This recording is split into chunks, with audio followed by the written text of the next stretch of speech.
चले बढ़ते आगे और अब बात करेंगे लखनऊ की, जहां बेकाबू थार ने 6 लोगों को रौंद दिया। हादसे में 2 की मौत हो गई जबकि 4 लोग गंभीर रूप से घायल बताए जा रहे हैं। देखिए।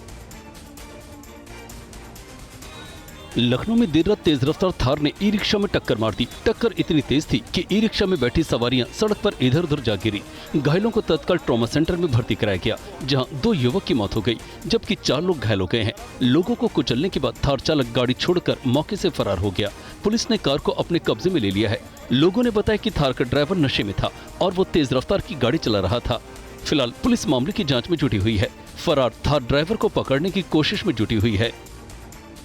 और वहीं लखनऊ के सुशांत गोल्फ सिटी के प्लासियो मॉल में मारपीट का वीडियो जमकर वायरल हो रहा है। मामूली सी बात को लेकर यह विवाद शुरू हुआ और फायरिंग तक जा पहुंचा। देखिए। सुशांत गोल्फ सिटी थाना क्षेत्र में प्लासियो मॉल के टॉनिक क्लब में देर रात मामूली विवाद ने अचानक हिंसक रूप ले लिया। युवकों के बीच फायरिंग के बाद मॉल के गार्ड्स और बाउंसर्स ने युवकों और युवती को जमकर पीटा। इस पूरी घटना का वीडियो वायरल हो गया। विवाद की शुरुआत पार्किंग टोकन को लेकर हुई। बाउंसर्स और युवकों के बीच टोकन को लेकर कहासुनी हुई।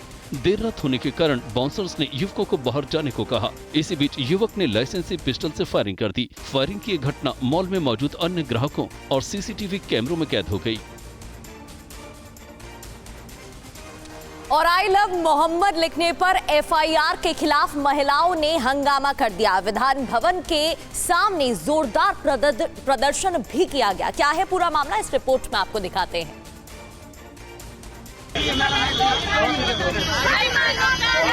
समाजवादी पार्टी की महिला सभा की राष्ट्रीय उपाध्यक्ष व शायर मुनव्वर राणा की बेटी सुमैया राणा की अगुवाई में ये महिलाएं अचानक लखनऊ के विधान भवन के गेट नंबर 4 के पास पहुंची और नारेबाजी करने लगी। ये सभी महिलाएं आई लव मोहम्मद लिखी तख्ते लेकर पहुंची। महिलाओं की मांग है कि एफआईआर वापस ली जाए। इस दौरान पुलिस और प्रदर्शनकारी महिलाओं के बीच धक्का मुक्की और नोकझोंक हुई। बाद में पुलिस ने इन महिलाओं को हिरासत में लेकर इको गार्डन ले जाकर छोड़ दिया। गाजियाबाद पुलिस ने एनकाउंटर में कुख्यात अपराधी बलराम ठाकुर को मार गिराया। बलराम ठाकुर अनिल दुजाना गैंग से जुड़ा हुआ था। अपराधी पर 50,000 रुपए का इनाम घोषित था। कल देर शाम पुलिस को खबर मिली थी कि अनिल दुजाना गैंग का खूंखार अपराधी अपने साथियों के साथ गाजियाबाद में मौजूद है। खबर मिलते ही पुलिस टीम अलर्ट मोड में आई। वेव सिटी क्षेत्र के अंडरपास पर पुलिस टीम पहुंच गई।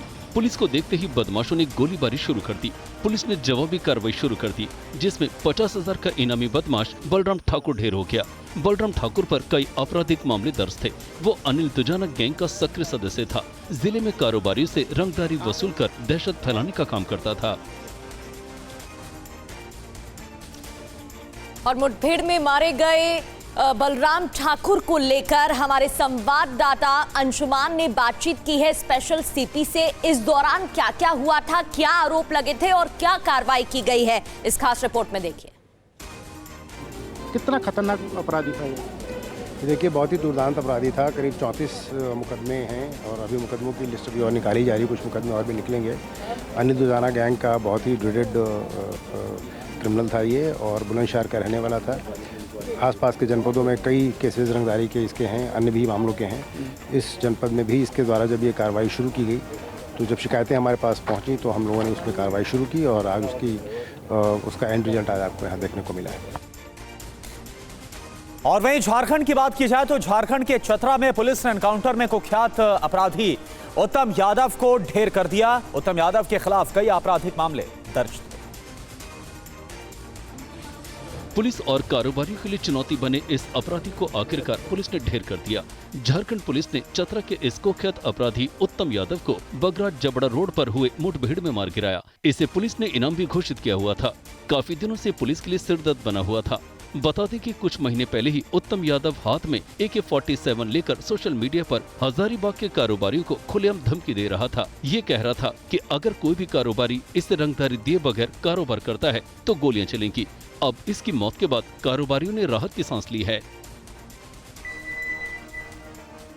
बढ़ते आगे, यूपी ATS ने भिवंडी से 3 युवकों को गिरफ्तार कर लिया। इन युवकों पर फिलिस्तीन के लिए पैसे जुटाने के आरोप हैं।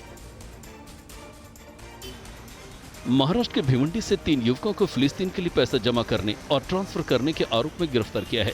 पुलिस के मुताबिक गिरफ्तार किए गए इन तीनों मुस्लिम युवकों पर आरोप है कि इन्होंने फिलिस्तीनियों के लिए लगभग 3 लाख रुपए जमा किए और यूपी के अपने साथियों के जरिए विदेश भेजे। इसके बाद यूपी एसीएस और मुंबई के लोकल पुलिस ने विस्तार से जांच की। जांच के बाद पुलिस ने एक्शन लेते हुए इन अभियुक्तों को गिरफ्तार किया। गिरफ्तारी के बाद आरोपियों से शांतिनगर पुलिस स्टेशन में पूछताछ की गई। आगे की पूछताछ के लिए इन्हें उत्तर प्रदेश भेज दिया गया है। राजस्थान के अलवर में पुलिस ने साइबर अपराधियों के खिलाफ एक बड़ी कार्रवाई को अंजाम दिया। पुलिस ने अभी तक 10 अपराधियों को गिरफ्तार किया है। इन लोगों ने 100 करोड़ से ज्यादा की ऑनलाइन ठगी को अंजाम दिया था। अलवर पुलिस के शिकंजे में आए ये वो अपराधी हैं जो साइबर अपराध करने में माहिर हैं। पुलिस जांच में सामने आया कि इस गिरोह ने सैकड़ों फर्जी करंट अकाउंट, कॉर्पोरेट अकाउंट और म्यूल अकाउंट साइबर ठगों को कमीशन पर बेचकर 100 करोड़ रुपए से अधिक की ऑनलाइन ठगी को अंजाम दिया। 10 लोगों को गिरफ्तार किया है। इसी में आगे अनुसंधान जारी है और लोगों से पूछताछ और अनुसंधान इसमें जारी है। प्राइमरी हमें जो एविडेंसेस मिले हैं उसमें ये है कि जो कुछ कर्मचारी है वो उसमें शामिल है। और अब बात करते हैं एमपी की। मध्य प्रदेश के रायसेन में अचानक से गद्दे की फैक्ट्री में आग लग गई। आग लगने के बाद लाखों का नुकसान हुआ है। रायसेन के औद्योगिक क्षेत्र मंडीदीप में एक पैकेजिंग फैक्ट्री में भीषण आग लग गई। आग इतनी तेजी से फैली कि आसपास की फैक्ट्रियों में भी दहशत फैल गई। मौके पर दमकल की गाड़ियां पहुंची और आग पर काबू पाने की कोशिश की। आग बुझाने के काम में नगर पालिका, HEG और वर्धमान कंपनी की दमकलें भी शामिल थी। आग कैसे लगी इस बारे में अभी जानकारी नहीं मिली है। रायसेन के औद्योगिक क्षेत्र मंडीदीप में जिस फैक्ट्री में आग लगी है वो रिबॉन्डेड फोम के गद्दे बनाने का काम करती है। फोम गद्दे की फैक्ट्री होने के चलते आग और तेजी से फैल गई। आग से लाखों रुपए का नुकसान हुआ है। फैक्ट्री में रखे सामान जलकर खाक हो गए। देहरादून में देखते ही देखते एक चलती हुई एम्बुलेंस में आग लग गई और कुछ ही देर में एम्बुलेंस खाक हो गई। हालांकि गनीमत ये रही कि जो भी लोग इस एम्बुलेंस में सवार थे वक्त रहते वो बाहर निकल आए। देहरादून के डोईवाला फ्लाईओवर पर उस वक्त हड़कंप मच गया जब चलती एम्बुलेंस में आग लग गई। आग इतनी भीषण थी कि देखते देखते एम्बुलेंस जलकर राख हो गई। गनीमत ये रही कि हादसे के समय एम्बुलेंस में मौजूद मरीज को समय रहते बाहर निकाल लिया गया। चालक और अन्य सवार लोग समय रहते बाहर निकल गए और उनकी जान बच गई। आग लगने के कारण फ्लाईओवर पर जाम लग गया।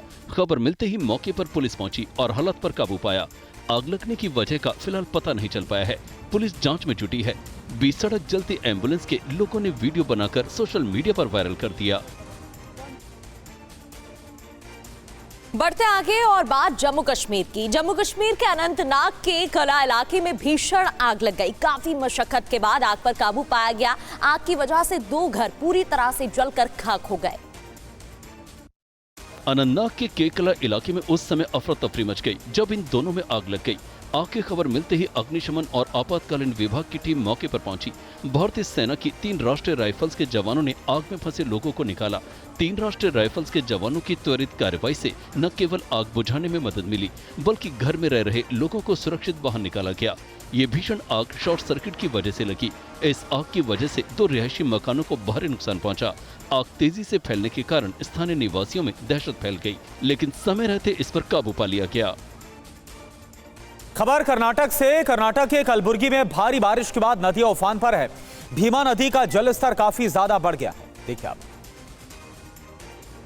ये कर्नाटक के भीमा नदी की तस्वीर है। आप देख सकते हैं कि नदी पर बने पुलिया के ऊपर से पानी बह रहा है।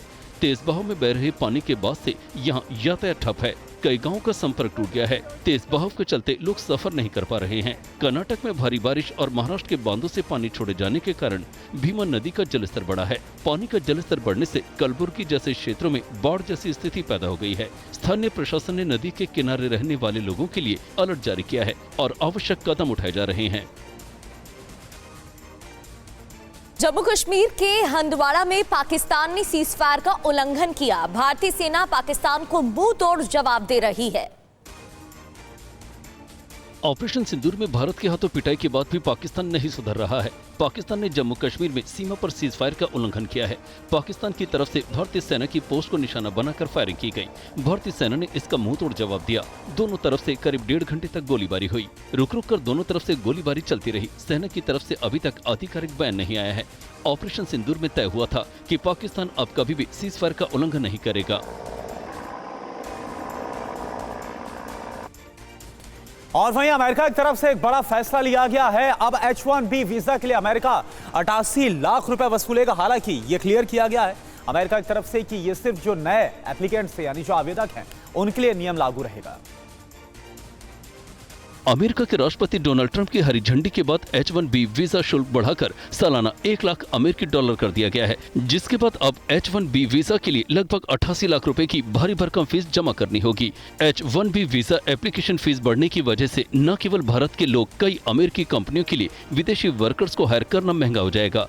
सूत्रों के मुताबिक भारत सरकार इस पर आगे का रास्ता निकालने के लिए अमेरिकी सरकार IT उद्योग और नेस्कॉम के साथ बातचीत कर रही है।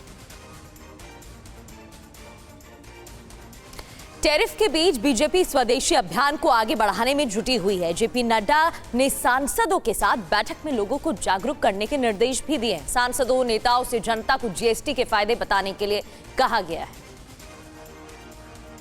बीजेपी अध्यक्ष जेपी नड्डा ने बीजेपी के लोकसभा और राज्यसभा सांसदों के साथ वीडियो कॉन्फ्रेंसिंग के जरिए मीटिंग की। बैठक में तय हुआ कि 22 से 29 सितंबर तक सांसद और बीजेपी के नेता अपने क्षेत्रों में रहकर स्वदेशी अभियान चलाएंगे। इसके साथ ही जेपी नड्डा ने बीजेपी सांसदों से कहा है कि GST की दरों के कम होने और इसके आम जनता को फायदे को भी जोर शोर से बताया जाए। इस पहल के साथ सांसद अपने संसदीय क्षेत्र के साथ साथ जिला और गाँव में अभियान चलाएंगे और GST की दरों में कमी को लेकर आम लोगों को बताया जाएगा। इधर 22 सितंबर से GST की नई दरें लागू होने से पहले अमूल ने अपने 700 प्रोडक्ट्स के दाम घटा दिए। चीज, पनीर से लेकर घी, चॉकलेट, मक्खन सब सस्ते हो गए। अमूल ने अपने 700 से ज्यादा प्रोडक्ट्स की कीमतों में कटौती की घोषणा की है। इसमें घी, मक्खन, चीज, आइसक्रीम और अन्य दूध जैसे उत्पाद शामिल हैं। अमूल का 1 लीटर घी 40 रुपए सस्ता मिलेगा। ये बदलाव 22 सितंबर 2025 से लागू होगा। अमूल ने ये कदम नए GST स्लैब में हुए बदलाव के बाद उठाया है। अमूल का पाउच वाला दूध सस्ता नहीं होगा। गुजरात कोऑपरेटिव मार्केटिंग फेडरेशन का कहना है कि पाउच वाले मिल्क पर पहले से ही GST 0 है, तो इसकी कीमतों में कोई बदलाव नहीं होगा। इससे पहले मदर डेयरी ने 16 सितंबर को अपने डेयरी प्रोडक्ट्स के दामों में कटौती का ऐलान किया था। और आरजेडी नेता तेजस्वी यादव की रैली में प्रधानमंत्री नरेंद्र मोदी की माता को लेकर अपशब्द कहे गए हैं। एक बार फिर से वैसा ही मामला सामने आया है जैसे कि राहुल गांधी की रैली के दौरान हुआ था। देखिए। वैशाली में तेजस्वी यादव जनसभा कर रहे थे। जनसभा में मौजूद कुछ लोग पीएम मोदी की मां के बारे में अपशब्द कह रहे थे। गाली देने का ये कथित वीडियो सोशल मीडिया पर तेजी से वायरल हो रहा है। इस वीडियो में दिखाई दे रहा है कि तेजस्वी यादव बिहार के वैशाली जिले में महुआ विधान क्षेत्र में भाषण दे रहे हैं। भाषण के दौरान ही भीड़ में मौजूद कुछ लोग प्रधानमंत्री नरेंद्र मोदी के मां के लिए अपमानजनक शब्द बोलते हुए सुनाई दिए। इस दौरान महुआ से आरजेडी विधायक मुकेश रोशन भी मौजूद थे। इस वायरल वीडियो के बाद बिहार में एक बार फिर सियासी घमासान शुरू हो गया है। बिहार में विधानसभा चुनाव से पहले लालू परिवार में घमासान जारी है। रोहिणी आचार्य के समर्थन में अब तेज प्रताप उतर आए हैं। उन्होंने कहा है कि हमारी बहनों का अपमान करने वालों पर कृष्ण का सुदर्शन चक्र चलेगा। एक महिला होने के नाते, एक माँ होने के नाते, एक बहन होने के नाते जो वो सराहनीय काम उन्होंने किया है, शायद कोई बेटी या कोई माँ कर सकती। तो ये एक हमारे लिए और सभी महिलाओं के लिए ये पूरे तरीके से ये पूजनीय है और सदैव इनका चर्चा किया जाएगा जब तक इतिहास रहे। हमारी बहन का जो अपमान करेगा, कृष्ण का सुदर्शन चक्र चलेगा। मुंबई अहमदाबाद बुलेट ट्रेन परियोजना तेजी से आगे बढ़ रही है। रेल मंत्री अश्विनी वैष्णव की मौजूदगी में 4.88 किलोमीटर लंबी सुरंग के कार्य को पूरा किया गया। मुंबई अहमदाबाद बुलेट ट्रेन परियोजना का ये ऐतिहासिक पल है। कल 4.8 किलोमीटर लंबी सुरंग का अहम हिस्सा पूरा हो गया है। खुदाई का काम घनसौली और शिल्पाटा दोनों ओर से किया जा रहा है और शनिवार को दोनों टीमें बीच में आकर मिली। इसे इंजीनियरिंग की बड़ी उपलब्धि माना जा रहा है। रेल मंत्री अश्विनी वैष्णव भी इस मौके पर मौजूद थे और प्रोजेक्ट टीम को बधाई देते हुए इसे ऐतिहासिक पल बताया। टनल बननी है समुद्र के नीचे से, उसका एक 4.8 किलोमीटर करीब 5 किलोमीटर का एक सेक्शन आज ओपन हुआ है। बहुत एक बड़ा माइलस्टोन